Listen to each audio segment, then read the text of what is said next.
ইসলাম আর ঈমান দুটোটার মধ্যে পার্থক্য আছে না নাই?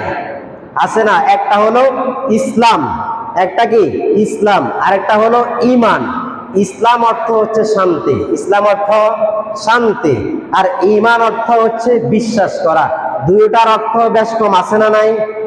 আছে না?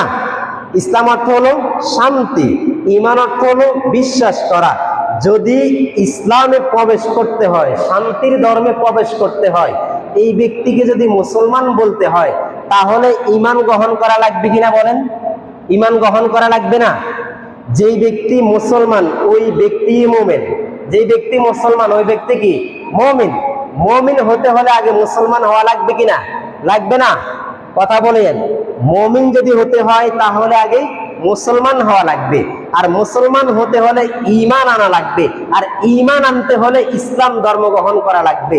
দুটোটা কিন্তু এক না, যদিও বাহ্যিকভাবে ভিন্ন, আসলেই কিন্তু যেই ব্যক্তি মুসলমান ওই ব্যক্তি মুমিন, আর যেই ব্যক্তি ইসলাম গ্রহণ করেছে ওই ব্যক্তি ঈমান এনেছে। যেমন এক্সাম্পল দিলে, উদাহরণত বললে আপনারা বুঝতে পারবেন। আগুন আর ধোঁয়া, আগুন আর ধোঁয়া, ধোঁয়ার এটা কখনো উপলব্ধি করতে পারবে না মানুষ, মানুষ বুঝবে না ধোঁয়া কোথায় থেকে আসে। ধোঁয়া যদি দেখতে হয়, সরাসরি ধোঁয়া কি দেখতে হলে আগুনের প্রয়োজন আছে না নাই? বলেন, আগুনের প্রয়োজন আছে না? যদি আগুন না জ্বলে ধোঁয়া কোথায় থেকে আসবে? আর ধোঁয়া দেখতে হলে আগুন লাগবে। তাহলে ইসলাম আর ঈমান দুটোটা যদিও ভিন্ন, আসলেই কি এক জায়গা থেকে একটা আরেকটার সাথে অঙ্গাঅঙ্গি ভাবে জড়িত। ইসলাম গ্রহণ করতে হলে, মুসলমান হতে হলে ইসলাম গ্রহণ করা লাগবে, আর ইসলাম গ্রহণ করতে হলেই কালিমা বিশ্বাস করা লাগবে, কালিমার প্রতি ঈমান আনা লাগবে। এই জন্য রাসূল উদাহরণ দিতে গিয়ে এই জন্য বলেন, আগুন আর ধোঁয়া, আগুন ব্যতীত যেমন ধোঁয়া উপলব্ধি করা যাবে না, ধোঁয়াকে যেমন আগুন ব্যতীত উপলব্ধি করা যাবে না, কারণ দুইটা একটা আরেকটার সাথে সম্পর্ক, একটা আরেকটার সাথে জড়িত। ইসলাম আর ঈমান হলো এমন, মানুষ ইসলাম গ্রহণ করবে, করলেই কি ঈমানদার হবে। এই জন্য রাসূল আরবি সাল্লাল্লাহু আলাইহি ওয়াসাল্লামকে আল্লাহ তাআলা কোরআনের বাণী দিয়ে সুন্দর করে বলতেছেন। আল্লাহ বলেন, ইয়া আইয়ুহাল্লাযীনা আমানু দুখুলু ফিস সিলমি কাফা। আল্লাহ তাআলা তার হাবিবকে জানায়া দেয়, হে বন্ধু, আপনি আপনার উম্মতদের মাঝে প্রসার করে দেন। কিসের মাধ্যমে? কোরআনের আয়াতের মাধ্যমে বলে দেন, ইয়া আইয়ুহাল্লাযীনা আমানু দুখুলু ফিস সিলমি কাফা। হে ঈমানদারগণ, হে মুমিনগণ, ফিস সিলমি কাফা, তোমরা ইসলামের মধ্যে পরিপূর্ণরূপে প্রবেশ করো। ইসলামের মধ্যে পরিপূর্ণরূপে প্রবেশ করো। ইসলামে কিছু অংশ প্রবেশ করলা, কিছু অংশ ইসলামের বাহিরে থাকলা, না না না। আল্লাহ বলে এটা হলো মুনাফিকের আলামত। মুনাফিক মানুষ কিছু আছে, এরা বলে মুহাম্মদ, যখন সাক্ষাৎ হয়, ও নবী গো আমরা আপনার সঙ্গে আছি, যখন নবীর থেকে পৃথক হয়ে যায়, দূরে যখন যায়, নবীর থেকে আলাদা হওয়ার পরে মুনাফিকদের সাথে সাক্ষাৎ হয়, মুনাফিকদেরকে বলে কোনো টেনশন নাই, আমরা আপনাদের সাথে আছি।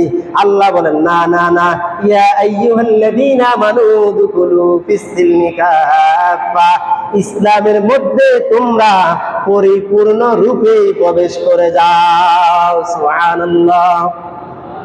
আল্লাহ তাআলা বলেন, ওয়ালা তাত্তাবিউ খুতুওয়াতিশ শাইতান, তোমরা শয়তানের পদস্খলন, শয়তানের অনুসরণ করো না। শয়তানের অনুসরণ করলে শয়তান তোমাকে বিভিন্ন দিক দিয়ে ধোঁকা দেবে, বিভিন্ন কুমন্ত্রণা দিবে। মানুষ ইসলাম গ্রহণ করার জন্য অনেক কিছু ত্যাগ স্বীকার কইরা ইসলাম গ্রহণ করতে চায়, কালিমাকে স্বীকার করতে চায়, বিশ্বাস করতে চায়। শয়তান মাঝখান দিয়ে দুইটা ফাটল সৃষ্টি করে ওই ব্যক্তিটাকে ইসলাম থেকে দূরে সরায় দেয়। এই জন্য আল্লাহ বলেন, হে বন্ধু, আপনি আপনার উম্মতদেরকে বলে দেন, ওয়ালা তাত্তাবিউ খুতুওয়াতিশ শাইতান, তোমরা শয়তানের পদস্খলন, শয়তানের অনুসরণ করো না।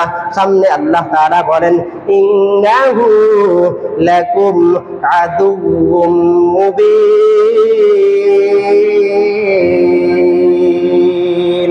আল্লাহ বলেন এরা হলো তোমাদের প্রকাশ্য শত্রু।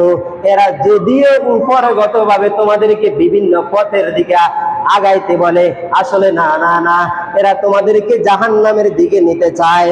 আল্লাহ বলেন হে বন্ধু আপনি বলেন ইন্নাহু লাকুম আদুউম মুবিন, এরা হলো প্রকাশ্য শত্রু।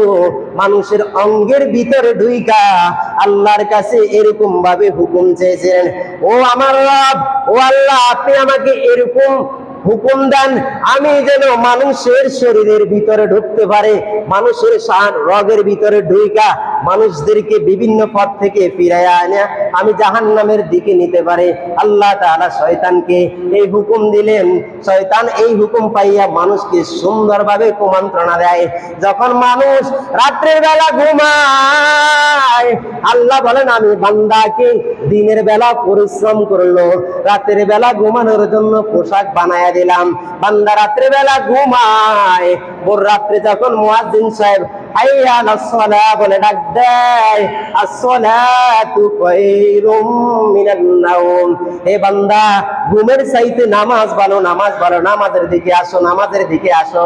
যখন বান্দাকে মুয়াজ্জিন এভাবে ডাক দেয়, শয়তান কুমন্ত্রণা দিয়ে ওই বান্দা যখন জাগ্রত হয়, হঠাৎ করে শরীরের উপর এমন ভাবে মালিশ করতেছে, আস্তে আস্তে আস্তে করে ঘুম পড়ায়া দেয়। এমন হয় কি হয় না? হয় না? ভোর রাত্রে বান্দা জেগে উঠে আল্লাহর হুকুম আদায় করার জন্য রাত্রে বেলা ঘুমাইলো, শেষ রাত্রেও যদি রাত্রে 1টা 12টা 1টা বাজেও যদি ঘুমায়, ওই বান্দা জাস্ট টাইম জাগ্রত হয়ে যায়। জাগ্রত হওয়ার পরে ঘড়ির টাইম দেখে এখন নামাজের টাইম হয়ে গেছে, শয়তান আস্তে আস্তে ফুসলে ফুসলে কি করে দেয়? ঘুমায় না দেয়। এবার ঘুমায়া যায়, ফজর হয়ে গেল কাজা, এবার ফজর কাজা হয়ে গেল, বান্দা নামাজ থেকে দূরে সরে যায়। অথচ ইসলামের মধ্যে 5টা রুকুনের মধ্যে জিবরাইল আমিন যখন প্রশ্ন করলেন, নবী আলাইহিস সালাম প্রশ্নের জবাবে বলেছিলেন নামাজ কায়েম করো, যাকাত প্রদান করো। রাসূল বলেন ওয়াতুকিমাস সালাহ, তোমরা নামাজ কায়েম করো, ওয়াতুতিয়াজ যাকাতা, যাকাত আদায় করো, ওয়াতাসুমা রমাদান, রমাদানের রোজা রাখো, এবং বাইতুল্লাহ পর্যন্ত যাওয়ার জন্য সে সামর্থ্য থাকলে যাও, আল্লাহর পথ জিয়ারত করে আসো।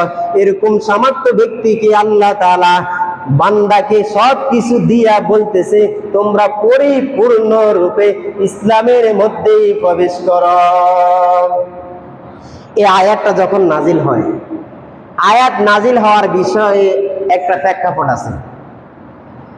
ইহুদি খ্রিস্টানরা, ইহুদি ধর্মের লোকেরা যখন এই আয়াত নাজিল হয় নাই, সর্বপ্রথম ইহুদি খ্রিস্টানরা শনিবারের দিনকে মনোনীত দিন বলে তারা গ্রহণ করেছিল, সম্মানিত দিন বলে তারা মেনে নিয়েছিল। আর ওটের গোশত খাওয়া হারাম করেছিলেন আল্লাহ পাক রব্বুল আলামিন। যখন হারাম করেছিলেন আর ইহুদিরা শনিবারের দিনকে তারা সম্মানিত দিন হিসাবে মেনে নিয়েছিল, তখন ইহুদিরা আল্লাহ রাসূলকে প্রশ্ন করতে লাগলো, পয়গম্বর আপনি আল্লাহর কাছে বলুন, আমরা এই দিনটাকে আমরা মনোনীত দিন, ভালো দিন হিসাবে মেনে নিতে চাই, আর ওটের গোশত খাওয়া যে হারাম এটা আল্লাহর কাছে বলতেছে হালাল করার জন্য। তখন আল্লাহ তাআলা কোরআনের আয়াত নাজিল করে বলতেছে, ইয়া আইয়ুহাল্লাযীনা আমানু দুখুলু ফিস-সিলমি কাফা, এই ঈমানদারগণ তোমরা ইসলামের মধ্যে পরিপূর্ণ রূপে প্রবেশ করো। ইসলামের মধ্যে প্রবেশ করলে কি হবে? যেভাবে রাসূল সাল্লাল্লাহু আলাইহি ওয়াসাল্লাম সামনে হাদিসের মধ্যে বলতেছেন, আন ইবনে ওমর রাদিয়াল্লাহু তাআলা আনহু قال قال رسول الله صلى الله عليه وسلم بني الإسلام على 5: شهادة أن لا إله إلا الله وأن محمد رسول الله وأن محمدا عبده ورسوله وإقام الصلاة وإيتاء الزكاة والحج وصوم رمضان।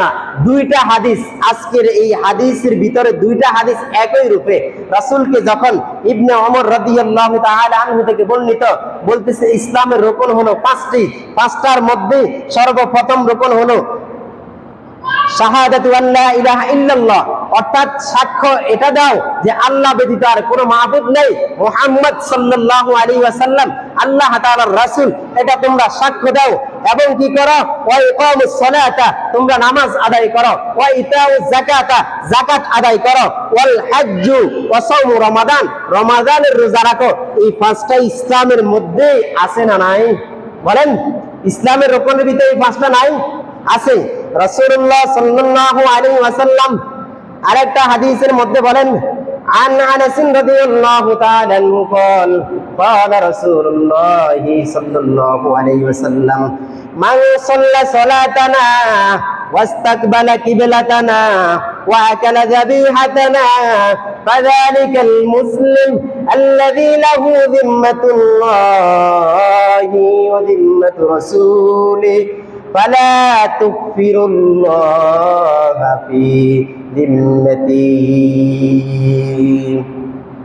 রাসূলুল্লাহ সাল্লাল্লাহু আলাইহি ওয়াসাল্লাম বলেন, মান সাল্লা সালাতানা ওয়াস্তাকবালা কিবলাতানা, নবী মুহাম্মদ উম্মতে মুহাম্মাদের সামনে বসে বয়ান করতেছেন, মান সাল্লা সালাতানা, যেই ব্যক্তি আমাদের ন্যায় নামাজ পড়ে, আমরা যেভাবে নামাজের মধ্যে দাঁড়াই এইভাবে নামাজ পড়ে, আমরা যেভাবে রুকু করি ওইভাবে রুকু করে, আমরা যেভাবে সিজদা করি ওইভাবে সিজদা করে, আমরা যেভাবে সালাম ফিরাই ডানে বামে এভাবে সালাম ফিরাই, আমাদের ন্যায় কি করে নামাজ পড়ে। ওয়াস্তাকবালা কিবলাতানা, আমরা যেদিকে কেবলা ওই কেবলাকে কেবলা বলে স্বীকার করি, তারা যদি আমাদের কেবলাকে কেবলা বলে স্বীকার করে।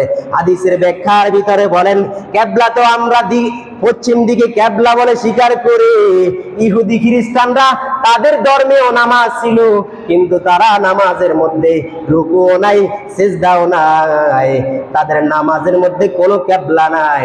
তারা একটা কেবলা মানে বাইতুল মুকাদ্দিসকে কেবলা বলে স্বীকার করত। ইসলামের প্রথম যুগে নবী মুহাম্মদ যখন কোরআন নিয়ে দুনিয়ার জমিনে আসতেছেন, বাইতুল মুকাদ্দাস ছিল প্রথম কেবলা। ওই কেবলার দিকে ফিরে ফিরে ফিরে ফিরে রাসূল কিছুদিন নামাজ পড়লেন।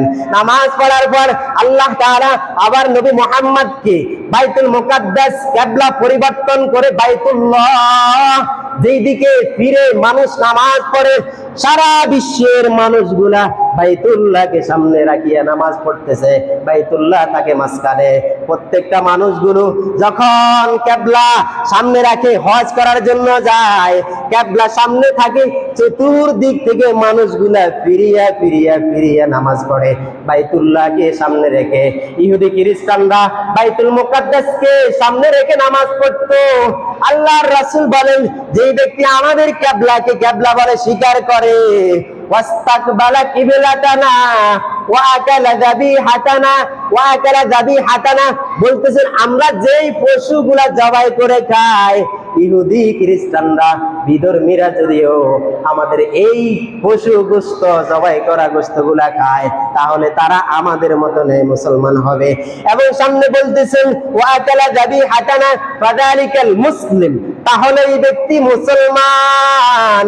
আল্লাযী লাহু যিম্মাতুল্লাহি ওয়া যিম্মাতু রাসূলিহি, তাহলে আল্লাহ পাক রব্বুল আলামিন যেই ব্যক্তি আমাদের ন্যায় নামাজ পড়ে, আমাদের কেবলাকে কেবলা বলে স্বীকার করে, আমরা যেই পশু জবাই করে গোশত খাই ওই পশুর গোশত খাই, ফাযালিকাল মুসলিম, সেই ব্যক্তি মুসলমান। তাহলে ওই ব্যক্তির ধন সম্পদ, ছেলে মেয়ে, আত্মীয় স্বজন সব কিছুর জিম্মাদারি আল্লাহ এবং তার রাসূলের পক্ষ থেকে হবে। সুবহানাল্লাহ। বলতেছেন যে এই ব্যক্তি আমাদের কেবলাকে কেবলা মনে করে, আমরা যেভাবে নামাজ পড়ে এভাবে নামাজ পড়ে, আমরা যেভাবে গরুকে জবাই করে পশু জবাই করে গোশত খাই, এগুলার গোশত খাই, তাহলে ফাযালিকাল মুসলিম, এই ব্যক্তি মুসলমান। ফালা তুকফিরুল্লাহ ফি যিম্মাতিহি ওয়া রাসূলিহি, এবং আল্লাহ এবং তার রাসূল তার জিম্মাদার হয়ে যাবে। বলেন, যেই ব্যক্তি আল্লাহ এবং তার রাসূল এবং আল্লাহ যে ব্যক্তির জিম্মাদারি হয়ে যায়, তাহলে এই ব্যক্তির আর কোনো পেরেশানি আছে? বলেন, পেরেশানি নাই, কারণ আল্লাহ এবং তার রাসূল জিম্মাদার হয়ে গেলেন। আল্লাহ এবং রাসূলকে যদি খুশি করতে পারে, তাহলে এই ব্যক্তির সামনে কোনো বিপদ নাই আদমিরা আদমি লাজিমাস উদের আগার বুনা বাস দেখি জামাস গর্ব সুরত আদমি ইনসা বুদে আহমদু